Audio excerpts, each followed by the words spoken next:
All right. Cheers and salutations. I got myself the best guy on the ground doing the reporting, a good ally and friend. You are actually all the way in, I think, in the swamp of Washington, D.C. at the Libertarian Convention. And so, Pasta, you're going to be there on the ground. What are you doing at the Libertarian Convention, man? What are you trying to do? Are you trying to throw your name in the ring for getting the Libertarian nomination? I hope so, buddy. Kit, it's so good to see you. I was knocking on the door because I don't want this Chicago pizza to get cold over here. It's big, it's thick. If it gets cold, it's mashad. It's no good. That's the problem also, too, with Chicago pizza. It's not built for delivery. It's not built for parties. It's built when you have the time set aside where you can sit down for 3 hours and 46 minutes while they cook this casserole and then bring it to you. But it is beautiful. It is delicious. And I don't want to hate on you for that. That's number one. Number two, I am, and you were saying in that last segment, right? Yeah. Do you remember when AOC was this and that? I remember a few things from AOC, Kip. I remember when we were out here for Force to Vote. I am in D.C. And by the way, I'm not at the convention right now.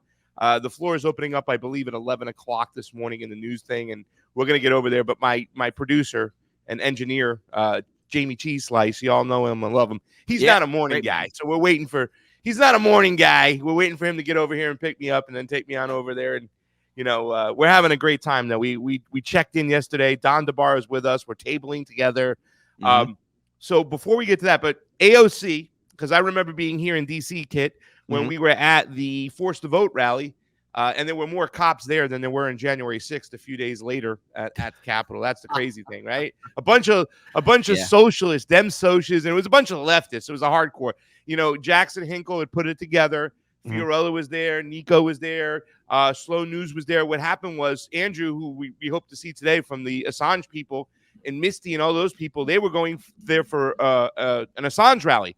So we said, let's all combine forces and come together and join together and push back.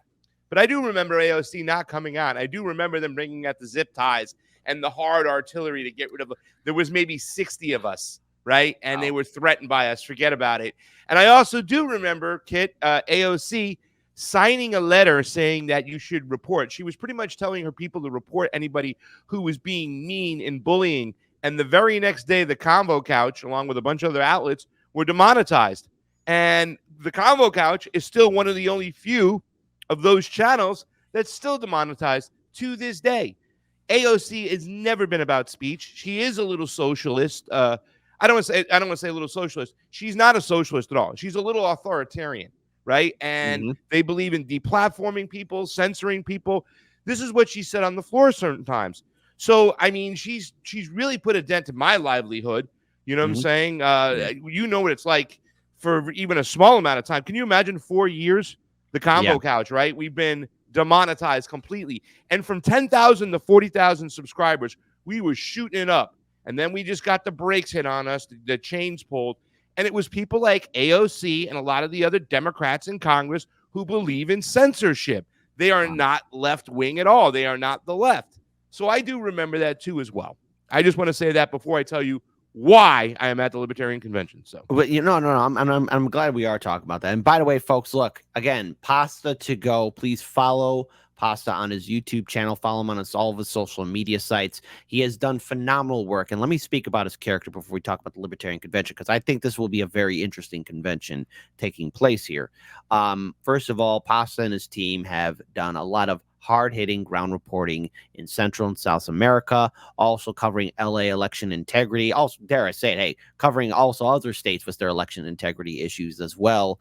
And you've collaborated with people like Nico House, and you've collaborated with us and other content creators. And I just wanted to say, man, you're one of the dauntless few, and somebody who I could just say, hey, if it's happening on the ground, reach out to Pasta, because they'll give you the heads up of what's going on. So let's go back on target. Libertarian Convention, a lot's going on there, and obviously, you know, we've heard reports that Trump and RFK Jr. are scheduled to speak there, but I've heard from from a source, I'll keep them anonymous, saying that there won't be a debate. But Pasta, before we get into that, why are you at the Libertarian Convention? What's going on there, man? Yes, there's a few things going on there, and to unpack that too, we just got a little updated, revised schedule. There will be no press gaggle with RFK, so I can't go into a press room and ask him a question. What? They're not going to let me do that again, Kit. They already said. Come on. Don DeBar is with us. He's tabling over here. Don DeBar, he works for KPFK. You know him as a regular on the show. Yeah. It's awesome. We are here together. It would be so awesome to have you here with us right now because we're going to be reporting from the floor. There's so many people that I know. You know, I've done a lot of work in 2020 when it came to the Libertarian Convention. Right. Not the Libertarian Convention, but when I met the Libertarians at Tulsi Gabbard, I met people like Reed Coverdale and the Jackson brothers. And now I've, since that time, when I realized that, holy cow, a lot of leftists and libertarians, I mean, real leftists, right? Not the synthetic left that you have out here, but a lot of real leftists out here like ourselves. We have a lot in common with these libertarians. We're both anti-interventionist. You know what I'm saying? I'm an anti-imperialist. So are they. You know what I'm saying? We're both for freedom of speech, even if how harsh speech can be at times. We're for bad speech just as well as good speech. And we are both for freedom of the press. You know what I'm saying? We're all Assange advocate. There's a person who I knock heads with online a lot. Her name is Martha Bueno. She's from Cuba originally, so obviously she's not really fond of that government. We knock heads about that. But she's an advocate not only for marijuana, but for Ross Ulbricht, who, you know what I'm saying, they put this and they have a thing going on today, a little event where they're going to honor Snowden, Assange, and Ross Ulbricht. Wow. And I think that's awesome that they're doing it. I think Mumia, we need to throw that name in there. Leonard Peltier, all political prisoners need to be released. So, I mean, I think they need to get into the mix there a little bit more. But, she's going to be there advocating for Ross Ulbricht because, he had the Silk Road and whatnot. So even at times where there's things where we don't agree with the libertarians, where I don't agree with them economically, obviously, I think some of them are so anti-socialist that they're ridiculous. I'm looking to corner Mr. Kaufman today, Jeremy Kaufman, who runs the Libertarian, New Hampshire Libertarian Twitter. And I've yelled at him sometimes. I've knocked heads with him sometimes. Recently, he made a tweet about the protesters, the Israeli protesters, the Gaza protesters. Well, good morning, Cheese Slice. Cheese Slice just it's about time he woke up. Yeah. He made a tweet that the protesters should be shot, and I was like, this is Jeremy Kaufman, that idiot who's using that. Not all libertarians feel that way, and the Libertarian National Party has been trying to get some momentum, trying to be the third party. Angela McArdle, who's, she came through the Mises caucus, but she's the chair of the party, has reached out specifically to people like us, Kit. She worked to get that Rage Against the War Machine rally going. That was a great event. Commonality with the leftists and libertarians, and that's going to lead you to my next question. Obviously, I'm here to cover the convention, have great conversations. I'm looking to grab people like Daniel McAdams, Scott Horton, Dave Smith, Clint Russell. I've already seen him. Redheaded libertarian. I mean, there's so many people there. I met people that I knew from my libertarian group in Vegas. I saw all them there. There were people coming up to me that I didn't know. They're like, hey, Pasta, I watch your show. And I mean, they're delegates. And I'm like, hey, what's going on? And, they immediately want to talk about the things they disagree with. But there's a lot of commonality and a lot of things going on that we have together. So my question for the Libertarian Party today is this. Is there a place for me, a leftist? I consider myself a leftist libertarian. Now, I'll use the term libertarian because I think that there's been such a suppression of speech. There's been so much censorship. There's been so much jailing of real journalists out there, that I had to lead with that and say, listen, these are the values as American, even as leftists, that we need to hold hard and dearly to our hearts and need to protect. And that is speech, that is a press, and being an anti-interventionist. So, I mean, the question I'm going to ask a lot of people today, is there a place for pretty much a libertarian socialist, right? Because I do believe in central planning. I'd like to see some form of Medicare for all. I don't want the government to control it, but I think if we had a stipend for money so people can spend on their own health care for those who need it, I'd like to see that. I believe it's a right, not a privilege. So, is there a place for me in this party? Because a lot of the libertarians, the majority of them, they're conservative when it comes to their economics. They want a free market capitalist system. However, I think that's just not plausible. Me and Jamie, we were talking about it yesterday as far as like regulations. How do we figure that out? Because they believe in no regulations, wiping it clean. Now, they do have a point. Most of the regulations are in play, Kent, and you know this is so that the big guys can quell the small guys. Small businesses can't get started, and therefore they can form their own monopolies, and that's the truth. I don't know if you pull out completely. There he is. If you pull out completely from regulations, right, that's going to work. But there's a lot of, I mean, this is going to be the most. Here, it's Don DeBar. You speak to Don. Go take the phone over there. You're the one who couldn't get up this morning. So I mean, there's a lot of questions to be asked, but there's a lot of commonality, man. So this is going to be the most nuanced convention, Kit. There's going to be some real conversations here. There's going to be some real talk. There's a lot of things I disagree with a lot of these guys, but there's a lot of commonality, and I just wanted to cover this event. I obviously have the connections. I know the people. I've made a pact with a lot of these guys. I mean, somebody told me the other day that Dave Smith was talking about like lefties. He goes like, yeah, Pasta Jardula is a raging lefty, but I love him. That's what we need right now. We need to come together. We, the people. So, does that mean we have to turn libertarian? I don't know. I don't think so.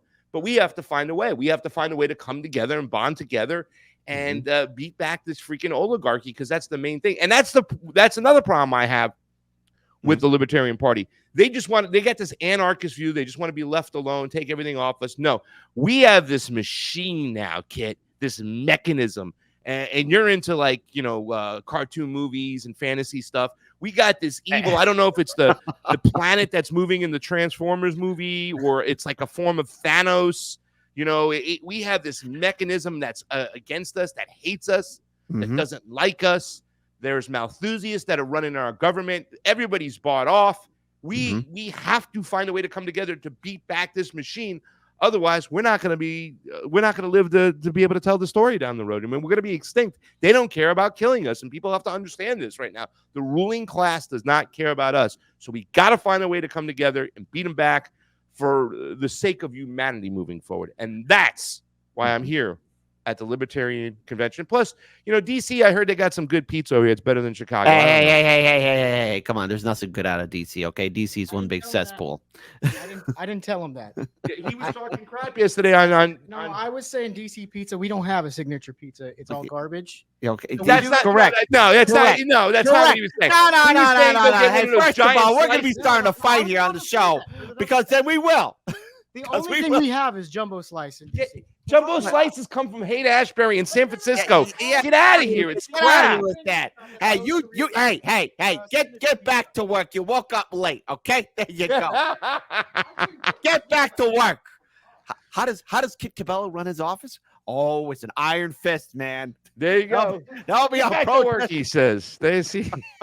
But no, hold on. So a couple of things I do want to bring up here, because and I would offer this suggestion. So here's the thing. Let's face it. We've seen third parties get attacked more so than ever before. Like, this is the worst I've ever seen third parties get smeared, get slandered, defamed, and all of this. And the thing is, I'm glad that third parties are getting more attention from voters, from the media. I mean, it's good press. But in many ways, at the same, I got to give my criticism towards the independents and third parties. They had their chance to really gain some momentum in 2016. The Greens, most notably, failed miserably. And when I look at the Green Party, I mean, I say, okay, great, it's another option. But boy, did they drop the ball. And many of their ideas got co-opted by the Democratic Party, and then it turned into another neoliberal wish dream in which they could use people, say, hey, if you give us money, we'll do this and that, and a Green New Deal and all that other stuff. And I say this because this is maybe a question you can ask the libertarians there. Are they concerned with, especially with Trump coming there, with the fact that he's a Republican? Republicans in 2010 took a lot of Tea Party libertarian ideas, calling themselves a Tea Party. Maybe you could ask the libertarians this: are they worried about their party and their ideas, even some of the good ones, getting co-opted by the Republican Party? Because we've always seen the Democrats and Republicans do this at third parties, take the ideas that are popular, co-opt them, and then make these third parties irrelevant because the Democrats have a larger platform, and in turn the Republicans have a larger platform. What do you think about that? Well, I mean, I first of all, I want to just piggyback on your comment with the third parties, because you're absolutely right, Kid. I think the Green Party is suffering because of wrong action, right? Like, they let the wrong people co-opt the party. That's why you see so many people splitting off. You got Zach Moore, who started the Emerald Party. You got some of the people who started Green Resistance, which is a party which pretty much built for Cynthia McKinney. You know, I'm going to see Ian Schlockman today, who once ran for president, who's my good friend, who he can tell you a lot of stories. He wrote an article not too long ago. If you go to his Substack and check it out, Ian Schlockman, he'll give you a little insight to the Green Party. So they're lagging and they're falling back because of wrong action. The Libertarian Party, unfortunately, and this is so true, we have to point this out, Kit, they're suffering from inaction. They didn't have right now, it's their time. You had people like me. We had the Rage Against the War Machine. We had a coalition of sorts ready to go. And here's something that's very, very interesting, Kit. Somebody told me yesterday that the split of ex-party members, like in other words, it's like 60% ex-Republicans and 40% ex-Democrats that have joined this party. And I was like, wow, I thought it'd be like 80% Republican, 20% leftist, but it's 60-40. So there's a lot of Democrats that are hanging around over here, ex-Democrats. In fact, there's a guy who's running for president, Josh Smith, who when I already asked him yesterday, I said, come by the booth. We want to talk to you today. You know, I know the guy. He's running for president. And I said to him, I said, is there a place for me in your party? He's like, he talked about Marxism. We talked about socialism. So it seems like they've had this little dance with the left before, a lot of people here. So they are suffering from serious inaction, that they don't have a serious candidate. I know a lot of people within the party, and there's some people I saw them yesterday that were wearing some Dave Smith shirts. And man, do I wish, listen, right now, if there was a Dave Smith, Clint Russell ticket, I know that's going to be like almost impossible for them to really win. But I mean, I would so vote for that there, because even though we disagree on economics, if you can go back and watch the Smith Dorr 24 shows that we did, where we had Jimmy Dorr, myself, Clint Russell, and Dave Smith. There are so many things we agree on that are so important right now. And these guys have been anti-Zionist through and through. In fact, you know, it's like Clint Russell used to tell me, Liberty Lockdown. He used to say, we used to be able to count on the left to be anti-war. What the hell happened to the Democrats nowadays? They're just gone. And I've been able to say to him, listen, thank you, libertarians, because a lot of the libertarians, all those people that I mentioned, the Daniel McAdams and the Scott Hortons, they carry the anti-imperialist flag for us right now. They were the ones that were pushing back against the state of Israel and the AIPAC lobbyists and been very vocal about it. So, I mean, they are suffering, though, however, because Dave Smith has decided not to run for president. They are suffering from a lack of having a real candidate out there. They really missed this opportunity.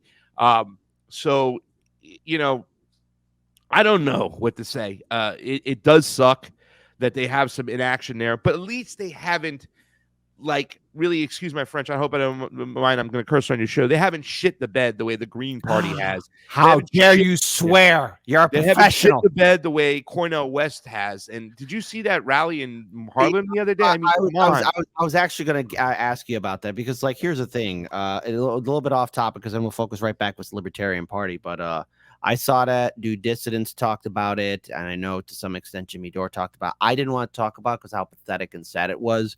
I remember my very, very, very first interview with Cornel West, like way, way back in the day in 2016.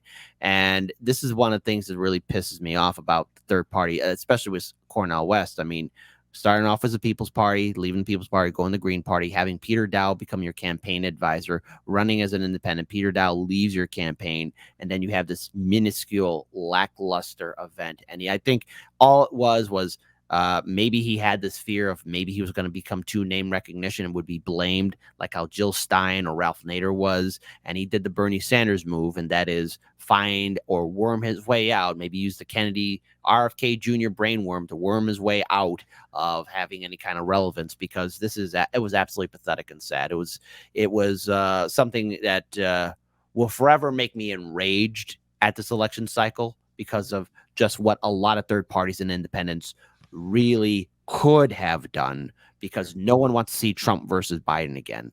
Yeah. So there you go. My producer has something to say about that, Kid. Here's Cheese Slice. I want to say one thing about the Libertarian Party is that they're very organized. Yeah, they're on 48 ballots. They're on 48 states right now, save for Illinois and New York. Yeah, just going to that, what we saw yesterday at the convention, it's like they got their act together when it comes to running the show. But they're still in action, and maybe it's because they just got too many different ideologies within their own party that they're going to be fighting today. When we go there and watch it, there's going to be real debates on the floor. I mean, they're going to be really arguing about what their platform should be. But at least they get in the room together and have that discussion, where the left can't do it. We get together, and then it's like, oh, you don't want to do things my way, then I can't talk to you. but the libertarians at least are talking to each other. However, it's somehow it's leading to inaction, even though they're incredibly well organized, and that's what's frustrating with the Libertarian Party. I would add on further, because I know there's various factions, but I mean, if there's like people who because I know Larry Sharp is going to be there. If you see Larry Sharp, give say hello. You saw Larry? I didn't see him yesterday, but I called him and stuff like that. Yeah. You know what I'm saying? It's, you know, dude, I'm seeing everybody over there. And there's, like I said, there's libertarians that disagree with me. I already saw one of them. I'm looking for Jeremy Kaufman today, so it's going to be interesting. But yeah, I mean, listen, Jamie's right. Cheese Slice is right, man. They are organized because they do stand on principle. They do stand on their ideology. You know what I'm saying? And a lot of their ideology, we were talking about the whole regulations thing yesterday. Like regulations, for me, yeah, you're going to have common sense regulations out there, all right? We understand that.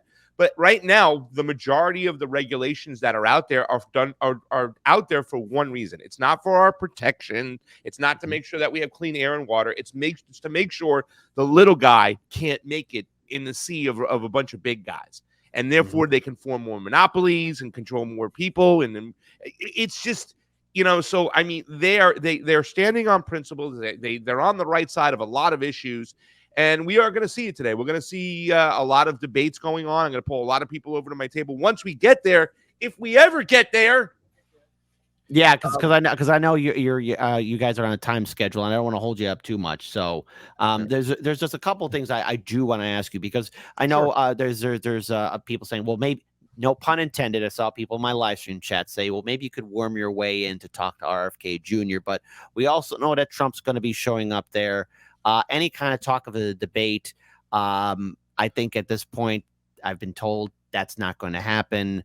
So how do you think this whole process is going to play out, knowing that RFK Jr. and Trump are going to be there? You think it's going to shine more light on the Libertarian event? Do you think there might be maybe a last minute change for some kind of debate or conversation? And if so, do you think the Libertarians will have their nominee? I mean, this is all a bunch of hypotheticals, but I think we speak about this scenario just a little bit, though. The Libertarians are going to have their nominee after this weekend, no matter what. So who that's going to be, I don't know. And I don't think it's going to be Donald Trump or RFK. I think that they're there just to get some votes, because they understand that, you know, listen, the Libertarians don't have a serious candidate. There's going to be a lot of their votes up for grabs. And I think it's awesome that the Libertarian Convention will take in an independent, will take in a Republican, you know what I'm saying? And I mean, there's a lot of Libertarians. Remember now, the best man in Congress, the best member of Congress happens to be a Republican, right? He happens to be a Libertarian Republican.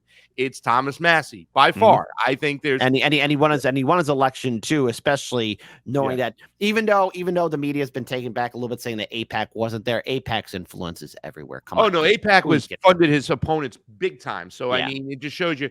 So I mean, they're looking for other options. I think the majority of Libertarians this time will probably vote for Trump over Biden, because they probably won't have a candidate that they feel could win or make a dent. I don't know. It's going to be interesting. I'm looking forward to meeting a lot of the other state representatives that are running, Libertarians that are running for state positions and whatnot, and, you know, just having a nice conversation, having a nice talk out there. I mean, I saw this, like I said, in 2020 when I went up to New Hampshire, and I met a bunch of Libertarians, and since then I've been kind of pushing this coalition. So, you know, I mean, I don't know if parties are a necessary thing, but I think organizing is great. And I think you can come together as a community. That's great. And, you know, collective voices as one. So I'm going to push for a spot within this kind of party. If this party has caucuses and it's going to allow members like myself to come in there and have good, robust debate, it's gonna transform to what we need to do in real life. You know what I'm saying? Like, how are we going to govern in real life? Let's say if there was a Libertarian and a leftist that came together and they say, all right, well, how do we come up with Medicare for all? You don't want to have any Medicare for all. You don't want to get involved with central planning, but we spend all this tax money for all this other stuff. What if we just cut the fat and use a little bit of that tax money for some of the people at home? You know what I'm saying? And find ways to do it. So there's going to be compromise that can come out of this. You know what I'm saying? I don't think that all Libertarians will say, hey, if we don't get a fully blown free market capitalist system, we're not playing. I don't believe that. I believe they're just going to fight for less government regulation. They're going to fight for less taxation. They're going to fight for less central planning. They're going to try to at least cage the beast, not kill the beast, because I don't think if they tried to kill the beast, they would kill themselves in the whole process. They're going to have to reach some form of compromisation. And that's why I'm here at this convention and talking to these people, because I want to play. I like a lot of their values. And I think if there's any party right now that if you had to join a party, this is the party right now. So I would add on, in regards to organization, I've been thoroughly impressed with what the Libertarian Party has delivered, and especially what they did during the 2022 midterm election cycle here in Illinois, where they got all their candidates on the ballot, and that was no easy feat to do. And plus, I think as it stands right now, the Libertarians are still struggling to get their ballot access in Illinois. We're number one in being the most draconian. But I am ever hopeful to see these interviews that we'll be conducting there. Maybe you might even get a sentence or two from Trump or RFK Jr. I'll be wishing you all the best for that. And definitely send my best to everyone there. But I do want to read this comment here from Justin B. Thank you again for your generosity. Love you guys, but I disagree with the Green Party assessment. Jill Stein's platform is based, and we have a ton of down ticket candidates running in states like New Jersey. And I've interviewed a few of them, and I'm very curious to see what the New Jersey Green Party is going to do going forward after the election. All right. I want to see what they're going to do. Pasta or Kit, let's sit down and have a convo on this. To which I have to say, I've interviewed third parties and independents, and I could have my disagreements, but I'm more than happy to have a conversation about what further ground they can get. So as a final note, Pasta, just a two-part question. Can I just make one statement for that last super chat? Kid, I'm sorry. And yes, Justin B. I love you. Call me, pick up the phone, we'll talk. You know what I'm saying? And look, I don't want to downplay some of the fucking members of the Green Party that are out there. There are some amazing members. That guy who just left that comment. You know what I'm saying? There are some people that I know that left, but there are some people who are still fighting within the Green Party. And let me say this much. And, I'm going to be with Ian Schlockman hopefully today. I'm going to see him. I don't know if he's coming in today or tomorrow. I'm going to see Andrew Zygmunt. Ian was an old school, hardcore Green Party member. You know what I'm saying?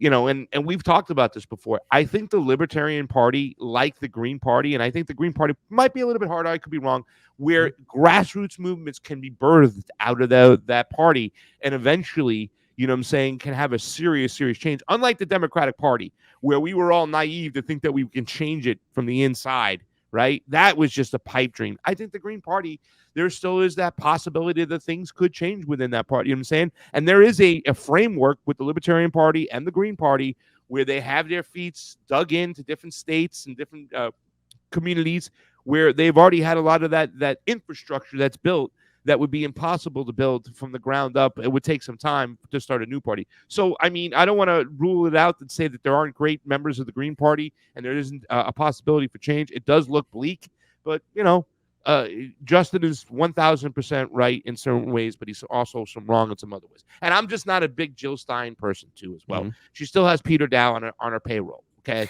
And that's just a big thing. That's a big no-no for me. And there's other issues, and I'm sorry. I'm just not a big Jill Stein person. I once was, but I'm not anymore. But. So I know you got to be heading out here because I do got a statement from good friend of the show, Roger Meadows, that I would like. Do you have time for one more question? You got to head out. No. Go ahead. I got time for one more. You had two questions for me too. I want to answer your questions. Yeah. Yes. New York pizza better than Chicago pizza. First of all, that's sacrilege, but it's okay. Chicago, we already won our election. We are the princeps. We are the first among equals. Everyone's equal. We're just number one. But here's from Roger Meadows. He tipped $4. Pasta. I'm going to read the whole statement here and just give me your comment on this. Pasta. How's the Libertarian Party, at least outside of Larry, does not support antitrust and worker co-ops? If you say that you are a free market capitalist who believes in competition, but do not put antitrust on Front Street, then it's a big contradiction. The left are supposed to believe in nationalizing crucial industries, then competition and compromise on cooperating industries. Worker co-ops can self-regulate.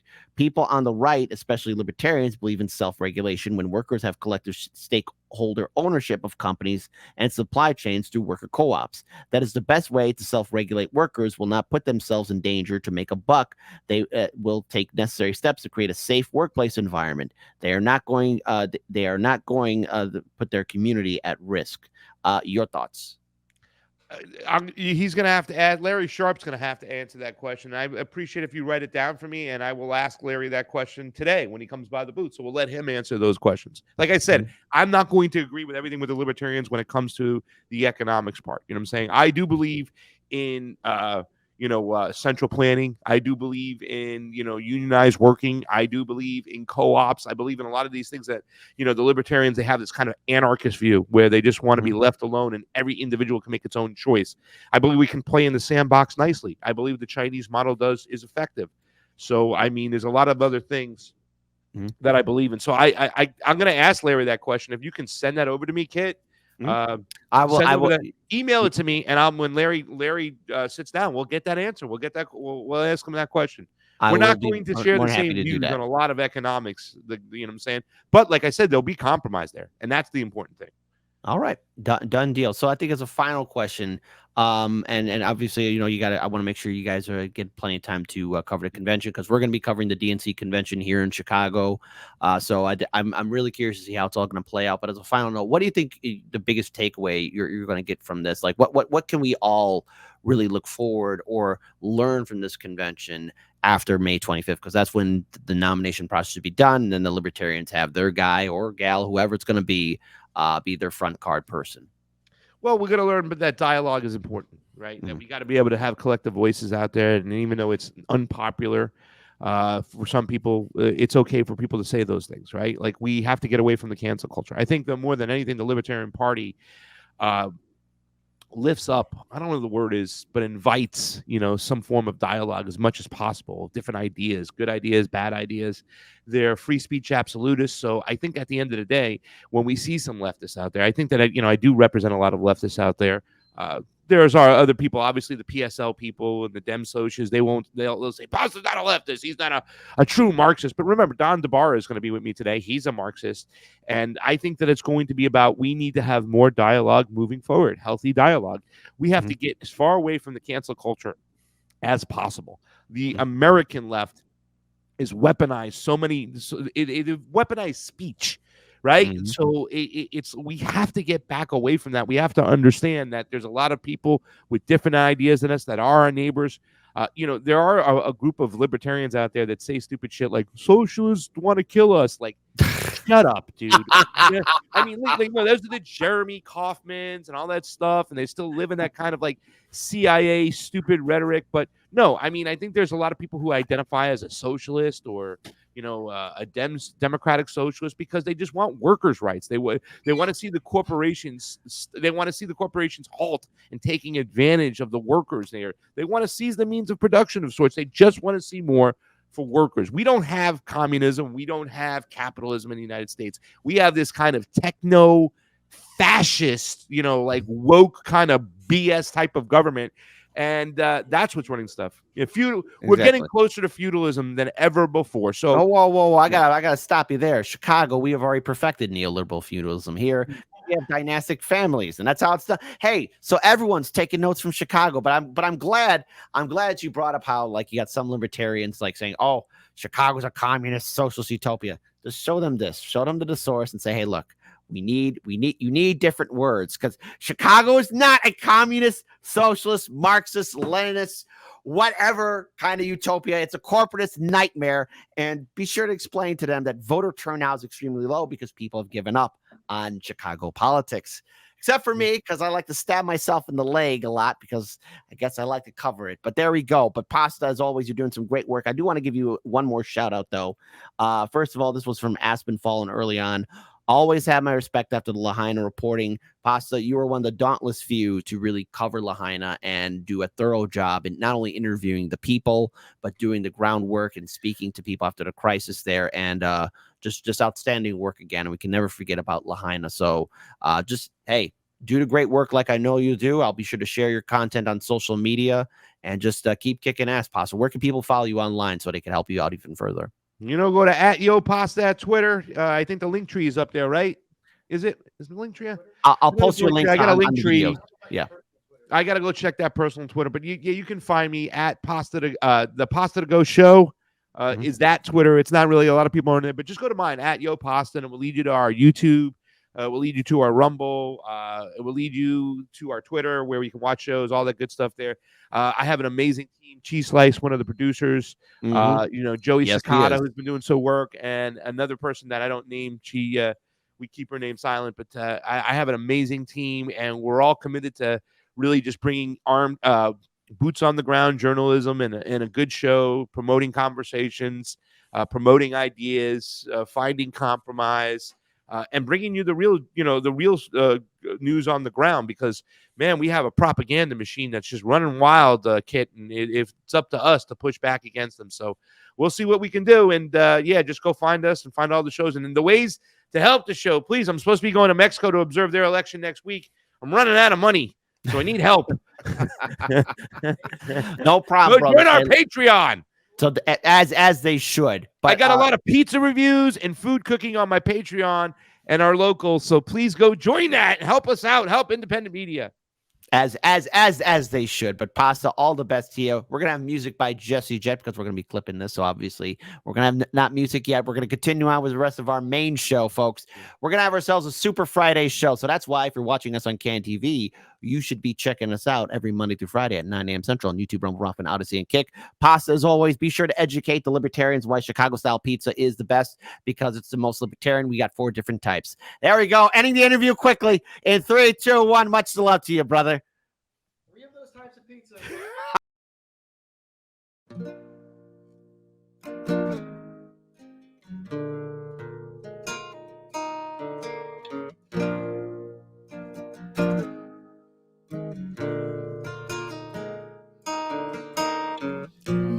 What you're following, that's idolatry, that's just fake. And all that wallowing that you tolerate, that's not faith. The kings of colony watched autonomy make our graves. The kings of colony know no policy, only rape. Now once you fall asleep, it won't bother you what they say. But the kings of colony, while they slaughter, they still complain. We say, please color me, still too solemnly, still too plain. All hail economy, praise the pharmacy, seas in flames. They're buying up Hawaii, and the smoke's not even cleared.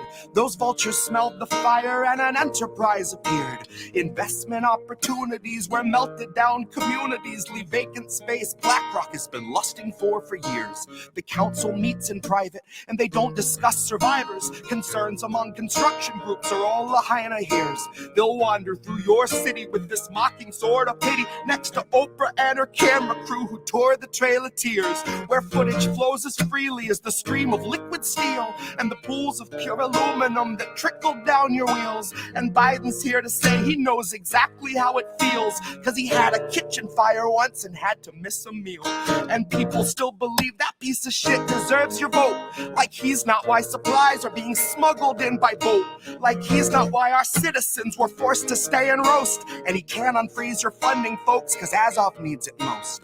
I'll bet my every dollar Biden watched it with a smile. I'll bet he knows the whereabouts of every missing child. He's just the kind of man who lives to trample something tribal, collecting culture's corpses just to throw them on the pile. Like he and all his buddies didn't dream about the day when those who dared defy the donor class were cleared away, when home insurance triples and you can't afford to stay, and your land falls to the hands of those whose windfall fan the flames. The state will take Lahaina and they'll bastardize its name, and tourism will swarm it all the same. You see, the state we left Lahaina shows the ground rules of the game, the planes that in the night ignite the planes. And if questions raised that reckon the potential use of lasers, I suggest you take a closer shave by way of Occam's razor. And if those civilians stood between this country and its gains, then there's really nothing further to explain. Because you may know this already, if you truly know our past, but it ain't the first occasion and it will not be the last where Americans are kettled in and made to bear the blast, are barricaded in and left for ash. How many in Lahaina now are lying there awake, and still can hear the city we left leveled in our wake. They still hear all the people that we let the fire take, instructed from above to stay in place. So look to the horizon, 'cause a fire comes for you.